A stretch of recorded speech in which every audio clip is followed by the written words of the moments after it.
Coucou les jardiniers! Hello les jardinières! Vous connaissez Rustica l'hebdo? Rustica, le site internet? Eh bien maintenant, écoutez Rustica! Avec cette nouvelle série de podcasts. Nous sommes ravis de vous retrouver pour ce nouveau rendez-vous de la rubrique Le Dico du jardinier. Bonjour à toutes et à tous, bonjour Alain, bonjour Patricia. Bonjour Aline. Alain, les fleurs possèdent une signification symbolique encore trop souvent ignorée ou méconnue. Et pourtant, il vaut mieux la connaître quand on souhaite offrir un bouquet de fleurs, que ce soit pour une occasion joyeuse et festive, comme des fiançailles, un mariage, un anniversaire, une fête, ou pour un événement plus triste, comme une rupture ou un enterrement.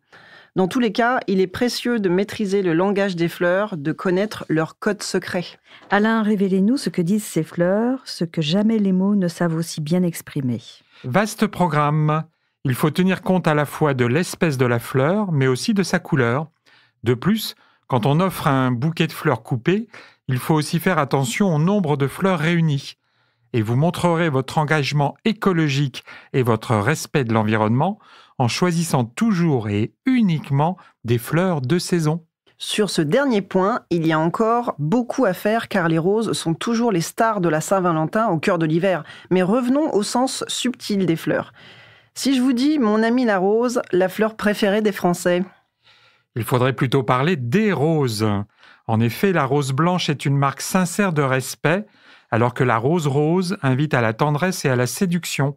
La rose mauve est plus appropriée pour déclarer un coup de foudre. La rose rouge permet de déclarer sa passion, un amour ardent, elle invite à l'érotisme. Par contre, évitez les roses jaunes car elles symbolisent l'infidélité et la jalousie. Le nombre de roses offertes a aussi une signification particulière. Une rose exprime un coup de foudre, 2 roses pour demander pardon, 12 roses pour remercier l'être aimé ou pour accompagner une demande en mariage. 24 roses représentent le summum de la galanterie. Avec 36 roses rouges, vous avouez votre amour. Vous offrirez 36 roses blanches ou roses pour un bouquet de fiançailles.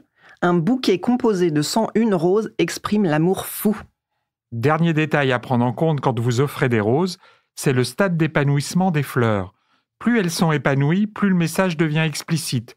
Au contraire, quand les roses sont en bouton, le message se teinte d'une certaine timidité. Les roses cachent décidément beaucoup de mystères. Et si je vous dis tulipe? Dans le langage des fleurs, les tulipes sont assez proches des roses. Rouges, roses ou violettes, elles promettent un grand moment d'émotion. Elles évoquent l'amour inconditionnel entre partenaires ou membres d'une famille.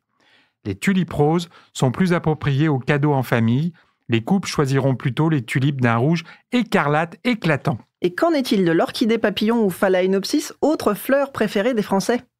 Offrir un Phalaenopsis n'est pas anodin, et je pense qu'un grand nombre d'entre nous n'est pas conscient du message porté par cette belle orchidée quand elle est offerte, car celle-ci symbolise une invitation au plaisir et même à la luxure. Et plus la couleur des fleurons tire sur le pourpre, plus le message érotique est fort.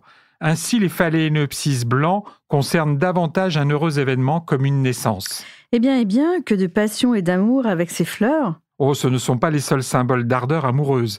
L'anthurium, avec son spadis dressé, est une invitation explicite à la fantaisie et à l'érotisme. Bien sûr, vous choisirez plutôt le rouge vif pour une promesse d'extase.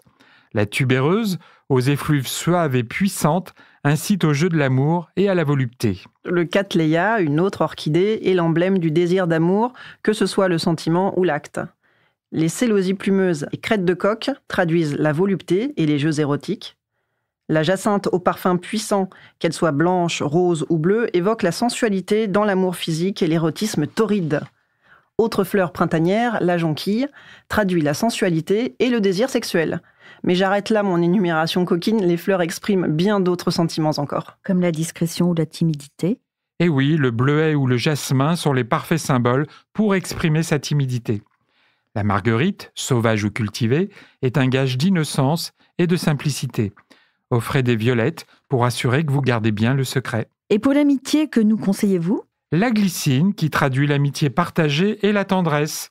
Le géranium et le zinnia, bien sûr, mais aussi le bégonia, qui exprime la cordialité et l'amitié sincère, comme le myosotis ou la lavande, qui symbolise la loyauté. N'oublions pas la pivoine, gage de modestie et de la sincérité des sentiments.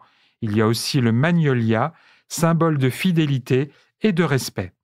Parlons maintenant de circonstances plus déplaisantes, voire de choses qui fâchent. Les fleurs de souci traduisent la peine, l'ennui ou la jalousie. Les fleurs de l'églantier sont le symbole d'un amour déclinant qui ne dure pas. Le nénuphar est associé à un manque d'amour, alors que la mauve manifeste un chagrin d'amour et des peines de cœur, comme les fleurs du cytise, symbole d'un cœur brisé. Certaines fleurs symbolisent l'infidélité, comme la rose jaune, l'encolie, le delphinium ou la fleur de l'artichaut, pourtant si belle et spectaculaire. D'autres fleurs sont offertes pour une rupture.